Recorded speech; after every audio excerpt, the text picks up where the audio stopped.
आज हम 8 ग्रेड अभ्यास पुस्तिका कक्षा 5 के अध्याय 21 के प्रश्नोत्तर लिखेंगे। तो देखते हैं अध्याय 21। ये देखिए अध्याय 21 का नाम है प्रेरक प्रसंग। इसके हम प्रश्नों के उत्तर लिखेंगे। तो देखते हैं पहला प्रश्न क्या है।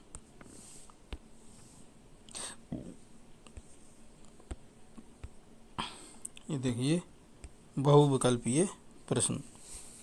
सही विकल्प छांट कर लिखिए।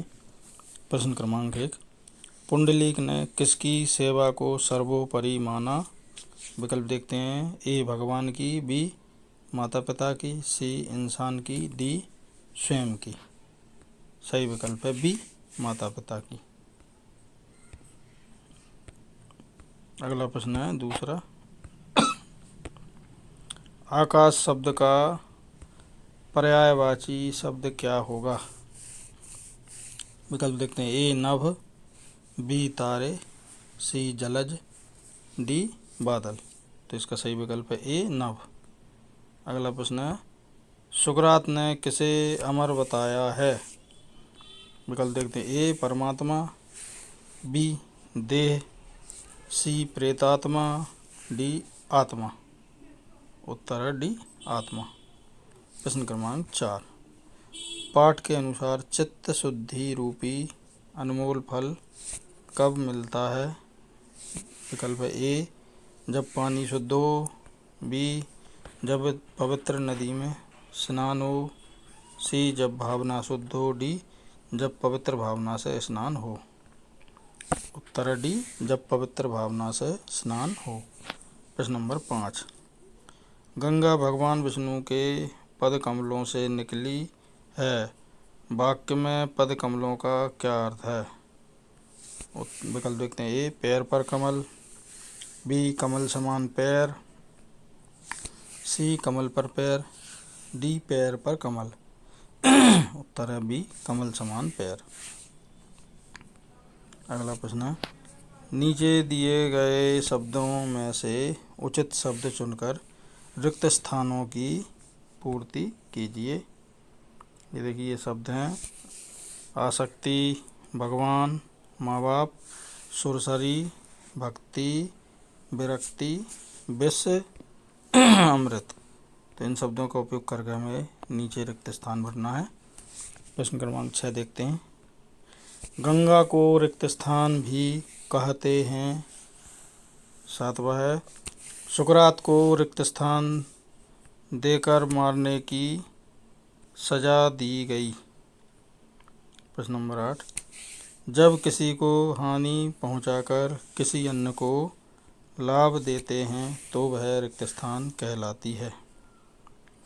प्रश्न नंबर 9, पुंडलीक की सच्ची ईश्वर भक्ति रिक्त स्थान की सेवा करना थी।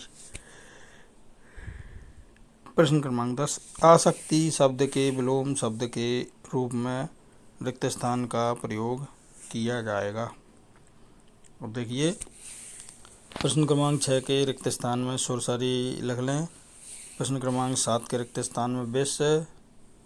प्रश्न क्रमांक 8 के रिक्त स्थान में आसक्ति लिख लें। प्रश्न क्रमांक 9 के रिक्त स्थान में माँ बाप लिख लें। और प्रश्न क्रमांक 10 के रिक्त स्थान में विरक्ति लिख लें। अब हम अगला प्रश्न देखेंगे। अति लघु उत्तरीय प्रश्न, एक शब्द एक वाक्य में उत्तर लिखिए। प्रश्न क्रमांक 11, किस कार्य को करने से स्फूर्ति और प्रतिभा मिलती है? उत्तर है सूर्य नमस्कार करने से आरोग्य के साथ स्फूर्ति और प्रतिभा मिलती है। प्रश्न नंबर 12, पाठ के अनुसार वह क्या है जो एक दिन नष्ट होता ही है? उत्तर, पाठ के अनुसार एक दिन नष्ट होने वाला शरीर है। प्रश्न क्रमांक 13, गंगा में स्नान करने से भक्त को क्या प्राप्त होता है? उत्तर है गंगा स्नान करने से भक्त को शुद्धि रूपी फल व पुण्य मिलता है। प्रश्न क्रमांक 14, निम्नलिखित शब्दों के शुद्ध रूप लिखिए। जैसे पहला है नमस्कार, तो उसका शब्द रूप नमस्कार। दूसरा है अमरत्व, तो उसका हो जाएगा अमरत्व। ऑक्सीजन, सही है, ऑक्सीजन। उत्कर्ष, उत्कर्ष। कल्पना, कल्पना। अब लघु उत्तरीय प्रश्न है, प्रश्न क्रमांक 15। मन का मैल धुलने से क्या आशय है? उत्तर है गंगा में स्नान करके चित्त रूपी मन को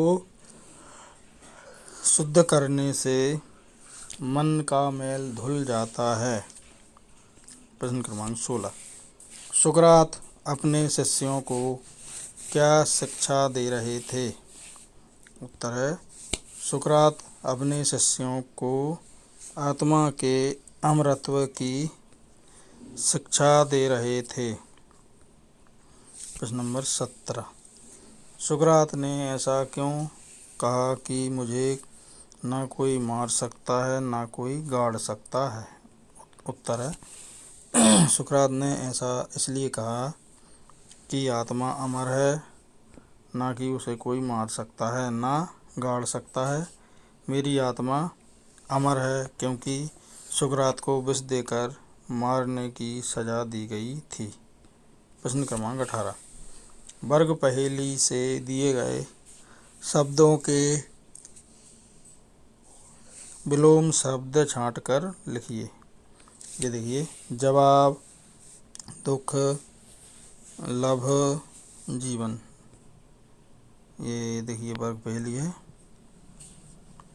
देखिए, दुख का हो जाएगा सुख, जवाब का हो जाएगा सवाल, लाभ का हो जाएगा हानि, जीवन का हो जाएगा मरण। अगला प्रश्न देखते हैं। अब ये दीर्घ उत्तरीय प्रश्न है। दीर्घ उत्तरीय प्रश्न 8 से 10 पंक्तियों में उत्तर लिखिए। प्रश्न नंबर 19। पुंडलीक की मातृ पितृ भक्ति की तरह आप अपने माता पिता की सेवा हेतु कौन कौन से कार्य करेंगे? उत्तर है हम सदैव अपने माता पिता के प्रति प्रेम व सम्मान का भाव रखेंगे। उनके दैनिक कार्यों में अपनी अक्षमता अनुसार उनका सहयोग करेंगे। बुजुर्ग होते अपने माता पिता को भावनात्मक सहारा देंगे तथा उनके साथ धैर्य से पेश आएंगे। कभी भी उनका अपमान नहीं करेंगे। उनकी सेहत का सदैव ध्यान रखेंगे। प्रश्न नंबर 20। ऐसे 5 कार्यों को लिखिए जिससे हमारी मन की भावनाएं शुद्ध हों। उत्तर नंबर 1, पुंडलीक की तरह माता पिता की सेवा करना। नंबर 2, देशभक्ति के साथ कार्य करना। तीसरा, अपने सिद्धांत बनाकर चलना। चौथा, मन के विचारों में शुद्धता होना। पांचवा है आत्मा की पहचान होना कि आत्मा अमर है, शरीर मरता है, आत्मा नहीं। तो ये देखिए, प्रश्न क्रमांक 20 के संपन्न होते ही हमारा ये अध्याय 21 यहाँ पर समाप्त होता है। यदि आपको हमारा ये वीडियो अच्छा लगा हो तो हमारे वीडियो को लाइक ज़रूर करें और कमेंट सेक्शन में जाकर आप अपने महत्वपूर्ण सुझाव में ज़रूर भेजें। इसी प्रकार के और अधिक वीडियो यदि आप देखते रहना चाहते हैं तो हमारे चैनल को सब्सक्राइब ज़रूर कर लें। बेल आइकन को भी प्रेस करें ताकि आगे आने वाले वीडियो के नोटिफिकेशन आपको सही समय पर मिलते रहें। और हमारे चैनल को अपने दोस्तों के लिए शेयर ज़रूर करें। धन्यवाद। जय हिंद, जय भारत।